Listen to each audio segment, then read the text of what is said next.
welcome. We're in the room today with our virtual room today with one of my very, very dear friends, Diana Gelston. For those of you who don't know her, which I think is a very small number of people, she is the Chief Commercial Officer of Best Buy Health and has had a very exciting journey within the digital health space throughout her career.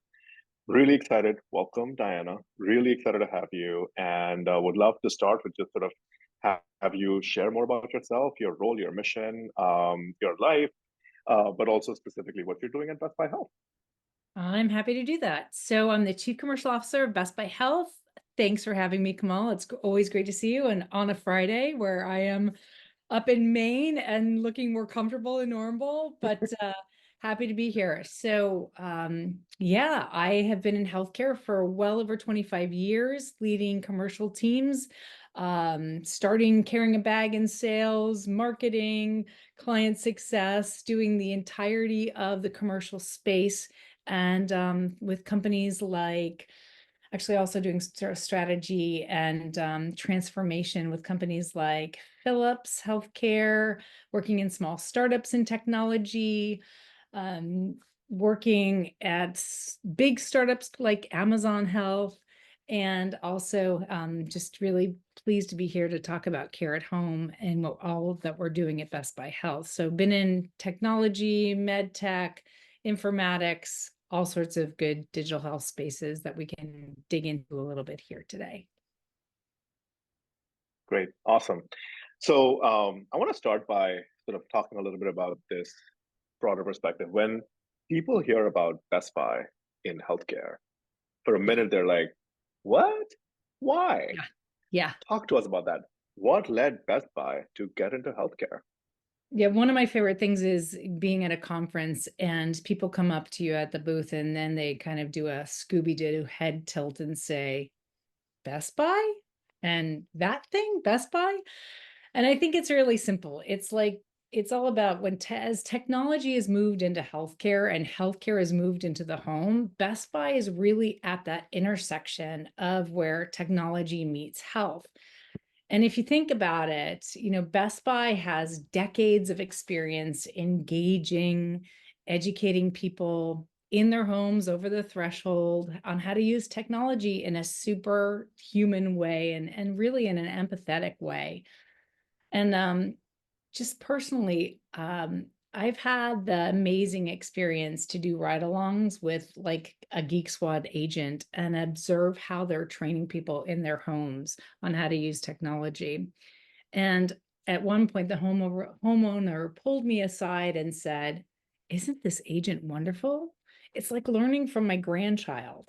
Just so patient, so thoughtful, so respectful of my learning styles. It was just a lovely experience." So think about all that Best Buy does, but on not just a tech side, on not just the big box side, but really caring for and thoughtfully helping that person in their home with technology. And that's what we do in healthcare.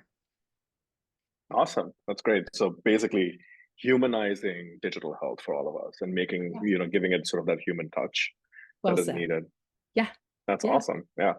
So, and the one of the areas that you guys decided to step into to begin this journey was the care at home landscape. So, talk to us a little bit about that. Why care at home? What's that landscape looking like today? Where do you guys see opportunities? Corey Berry, just over a decade ago, saw where we could really add value in healthcare consumers, probably, again, over a decade ago. And we have had multiple acquisitions in that time of healthcare disruptors and innovators.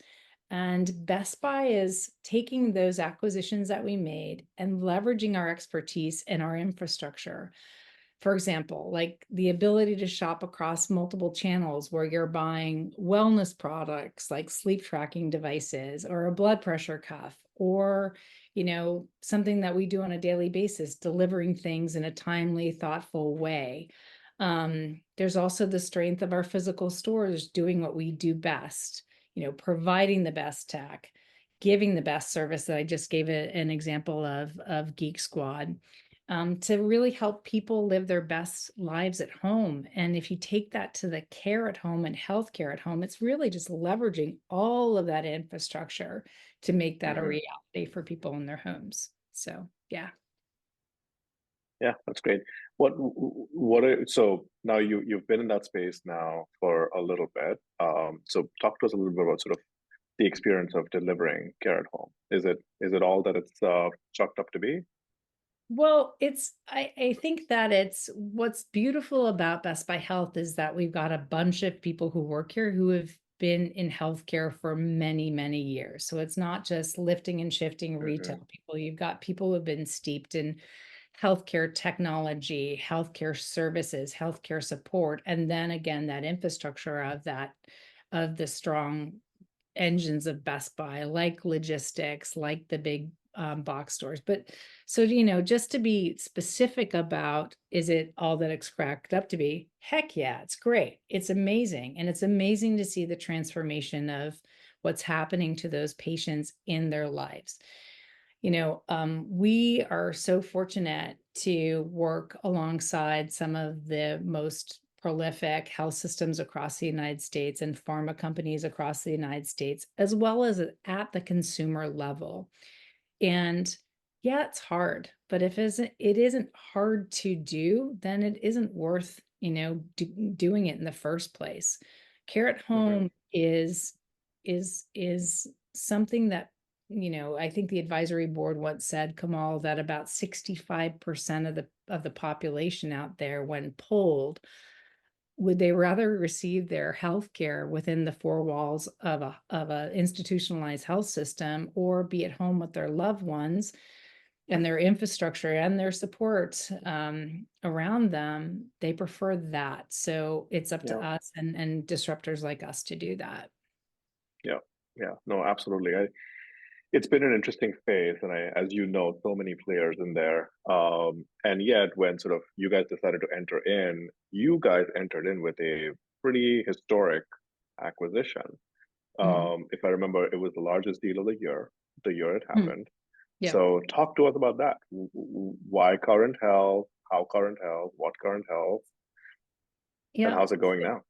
Yeah, so I mean, current health is rocking and rolling. I mean, I think that we don't think of any one acquisition in health as driving our success and our strategy. It's the holistic offerings of Best Buy. So I talked about sort of all the infrastructure and then Best Buy Health that makes the difference in supporting people at home. So we're working as one Best Buy Health to provide all of those services and Mhm. solutions that we can in leveraging expertise of the best, most empathetic, personal experiences for people receiving care in their home, as well as supporting wellness. So if you think along the chain of a healthy person, um, an actively aging person, we can cover them with a variety of services to a more acute patient, and the variety of different products that we offer there. We really scale across that continuum in a way that others can't out there.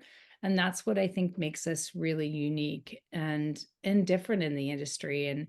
And yeah, I mean, again, as I said earlier, um, without this entirety of the offering, whether it's current health, whether it's our lively product line, Mhm. all of it together, along with our caring centers, along with the logistics, it takes all of that to create a holistic offering for our patients and for the consumers at home. Um, as you guys have been commercializing the space, talk a little bit about the challenges. So you talked a lot about the opportunities and the fact that patients love it.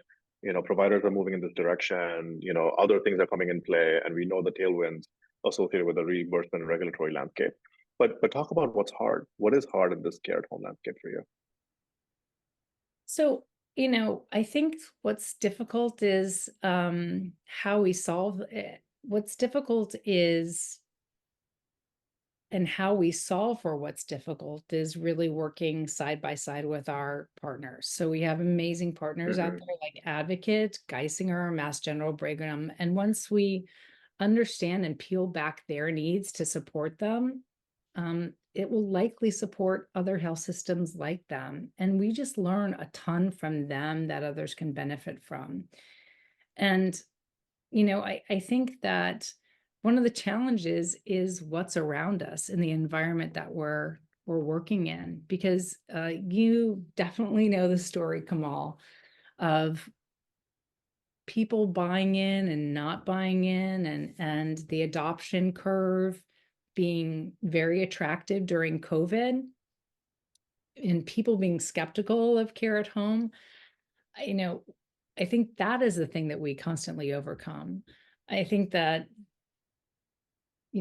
institutionalized healthcare has become a way of doing business. And I think that is our biggest challenge, is getting the mindset of those folks wrapped around the thought that the Hmm. public is waiting for care at home and are ready for care at home. It's getting everybody aligned with that vision. And I believe that care at home is absolutely here to stay, despite what all the critics say. People love being at home. They love to get care where they're comfortable, surrounded by their loved ones. And really think about it, Kamal. I mean, care has been delivered in the home, what, for thousands of Yeah. years, many years? I mean, house calls were around for centuries prior to institutionalized healthcare. And so I think the challenge is that, getting people's minds wrapped around that. And our goal is certainly to support that infrastructure that enables care at home. It's not to deliver care at home. And I think that people sometimes want us to do the delivery of care. We believe that the people, providers like you, are the best to be close to that patient or person or consumer of health in their home. We want to enable care at home. We don't want to deliver care at home. I guess the best way to put it is we're the plumbing that connects the Mm, ecosystem of all the devices and all the tech with services to support that patient at home. So the yeah. challenge is overcoming people's doubts about the ability to get this done, while thousands of patients are on platforms throughout the country, throughout the world, if you think about clinical trials today. Yeah. Yeah. No, that's great. What makes for a good partner? You mentioned a few names here, and I think most listeners will know these organizations. But Yeah. what are some characteristics of a good partner? I mean, trust. So you have to start with trust. To be a good partner, you have to trust each other. You have to really have mutual goals that are aligned. So if Hmm. you're saying that you're going to do X, then it has to be, or X, Y, and Z. It can't be A, B, and C. Those mutual goals have to align.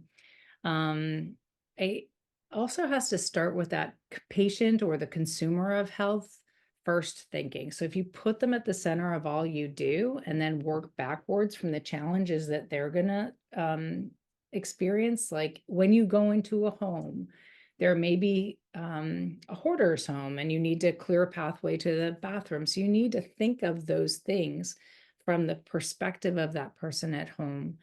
And then I think the other pillar I would say is doing something for the greater good. Like what can you contribute that is going to make this experience better for that patient? And again, that Hmm. starts with the patient home. So trust, mutual goals, things like that. Yeah. Got it. Okay. Can you talk a little bit about sort of, you said care at home is here to stay, and I think we all kind of believe in it, but there's still, from a provider standpoint, there's all these daily issues that we have to deal with, right? Like the reimbursement on it and the Right. waivers and policy changes and all of that stuff. Wave your Right. magic wand. What are like two or three things that we as a country can do to make care at home more attractive, more scalable, more available and accessible to people? Well, I believe in democracy and I believe in the people's voices and people, who have experienced care at home. I've spent a lot of time, and our lobbyist team has been on the Hill with those providers and with other companies to say this needs to be a way or an offering or a capability that people receive all the time. And I think, I mean, there's a bill in the House Ways and Means Committee right now to Yep. extend the 5-year waiver, or extend the waiver that was in place as a result of COVID for another 5 years for hospital at home. And we just absolutely continue to support our partners to extend this, as we absolutely know the value of bringing care in the home. So I would say that democracy is important. Start there, get active, and then really support and watch that House Ways and Means Committee as they start to vote on this bill. And it's going to be tough because it's an election year, and other things get in the way during an election year. And so just keep your eyes and ears and be as vocal as you can to get that type of financing done. The other thing is like working with payers and how they consider um, their offerings for care at home, and how they may structure things differently could be really beneficial as well. And have you seen a change as a result of all of this sort of since the pandemic onwards, right? Have you seen a change in why hospitals might be bringing you guys in? Or, has the ROI model changed? Have their incentives changed? Have you seen any difference in how they're engaging with you today versus maybe either pre-pandemic or right after pandemic? Well, I mean, there is a change. I mean, right after the pandemic, people were pretty burnt out, and there was a Yeah. workforce that was completely just, you know, at their wits' end with just the amount of work that went in to support the incredible volume of patients that they were trying to support both remotely and in person. And so there was a big burnout there, and just issues of staff departing. That is still an issue to some extent. It's shifting, but I think that what Care at Home provides is different avenues and on-ramps of the ecosystem within their own provider network that they can bring to the table that they hadn't considered before. So specific to hospital at home, you see paramedics in addition to nurses. You very rarely see a physician going into the home. So bringing all of those resources to the fore has been incredibly beneficial for health systems. Um, it was amazing. I was speaking to a paramedic a couple weeks ago who was doing those rounds on a daily basis and had their list of patients they could go to and go visit during the day. And they had transitioned from being an EMT into being a into this new care at home model. And they were so much more fulfilled because it wasn't this reacted thing. It was this very planned, mindful exchange that they could have with a patient as opposed to reacting to a traumatic situation. So that was of huge value to Hmm. the paramedic. And that's bringing other people to the fore to help contribute to care at home. The other thing is like you take a place that has significant capacity issues. There's no other place to build, there's no other place to go. So care at home is the way to still provide for the patient population that you're trying to serve as a provider, by delivering care at home. Yeah. Okay. Let's talk a little bit about sort of, you know, how does it how does this sort of phase of digital health adoption now, you've been in this for a while, with your background, Philips and everything else. What's Mhm. different about digital health and the relationship with hospitals today, compared to like all the other opportunities you had before? And how does that sort of impact people who are going and trying to engage health systems in digital health? Yeah, I think that digital health just opens the door to so many other possibilities that you can accomplish at all within the four. Certainly you can do telehealth. Certainly that there's always going to be radiology appointments and overreads and things Hmm. like that remotely. But there are things that you can do to take off the plates of classical healthcare. And, versus going in and doing these very procedural things that perhaps can be done earlier or triaged earlier. I can't help but to think how digital health impacts something as simple or trivial and not so trivial classically. Last year, over 600 rural health systems shut down, or hospitals shut down in the United States. And those patients still need care. Like, think about that. Patients still need Yeah. care. So, they may be miles and hours away from their nearest care. So, companies like us are being tapped as partners to enable to them to providers to expand their network, even get to broader populations than they had considered. And I guess in terms of the outcomes, we're just seeing better outcomes from people being at home than we had seen within the four walls of the hospital. So again, So digital just opens up complete different doors that have potentially been shut down for people, for patients. yeah, there's more proof now. So there's a little bit more belief and trust now. It seems like there's a few more pathways to, get paid and compensated on some of the stuff. So I think Yeah, all that probably, the maturity of that probably helps. But I we still have a fully long way to believe that go we're in there the, for sure. yeah. Yeah. Yeah. What was it, like 2% hospitals have done anything in hospital at home? Well, hospital at home is Right. a small segment. I mean, I think that Yeah. if I think about all that we can offer, I mean, again, all from wellness to, to active aging. My mother's on a device now. If there's an emergent situation, me as the care partner can actually have oversight into that. That's super Yeah. easy and wonderful. And she lives 3.5 hours south of me, so that makes my existence a little bit more at ease as well as productive, and keeps us connected in a way, in addition to, yeah, University of Connecticut women's basketball scores, because she loves that.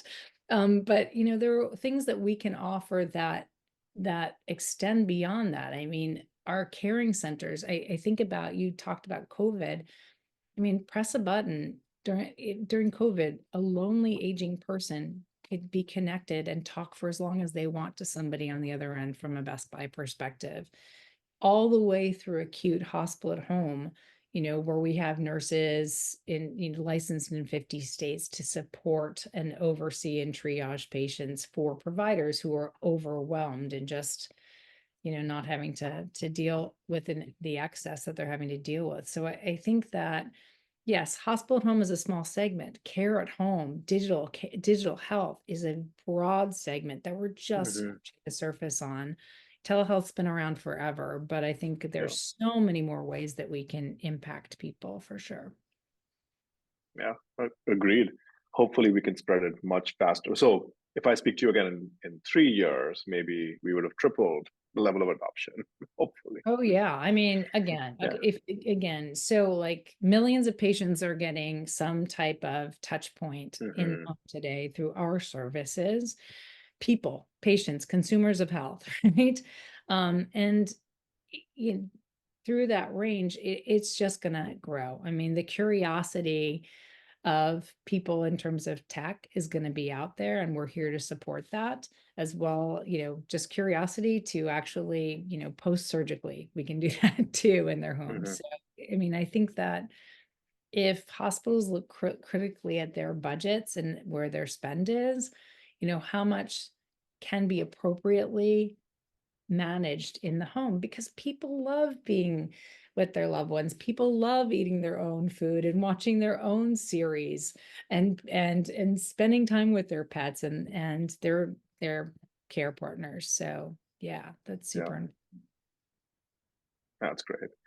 All right. We're coming to the close of our section, and I wanted to ask you a question now in closing on behalf of all of the women in my company, because I Yeah. polled the staff and I was like, what do you want to ask Diana? And as you know, Decimal is 80% women. So they Yes. asked, as a woman in tech Mm, and healthcare, yeah. what advice do you have for women sort of in those early to mid stages of their career as they're trying to balance everything? And how can they be as successful as you have been in tech and healthcare? So I would say, as a person in technology, my experiences have profoundly shaped my leadership style, driving me to be much more curious, empathetic, resilient. It's a long run. You got it. Being incredibly collaborative, and have a relentless passion for winning. Let's win, let's go have fun, let's go do this together and make an impact. So I guess one of the most fulfilling aspects of my role is mentoring others, and watching other people grow and achieve whatever goals that they set out or dream to be. And making sure that as you are developing your own career, that you are mindful of others around you and lifting them up as well. Because I am, like, on a day-to-day basis, I am deeply committed to making sure my team knows or they feel that they're supported while also being empowered to reach their goals and reach whatever they want to do. Um, and like what we're doing here, Kamal, I mean, we who are helping and we on the edges, not being providers myself, but I believe that we have a collective impact to touch thousands, millions of lives. And as Yep, long as we keep that in mind in healthcare, we're going to win. We're going to make change that's going to be dynamic and that's going to impact so many millions of lives. So that keeps me going. And, you know, wherever I am, I take those things with me, but I have to make sure that I provide an environment where everybody can really get ahead and thrive in doing what they want to do to be successful. great. Thank you. Thank you. Thank you for sharing that. And I know those are typically the hardest questions to answer. So appreciate that.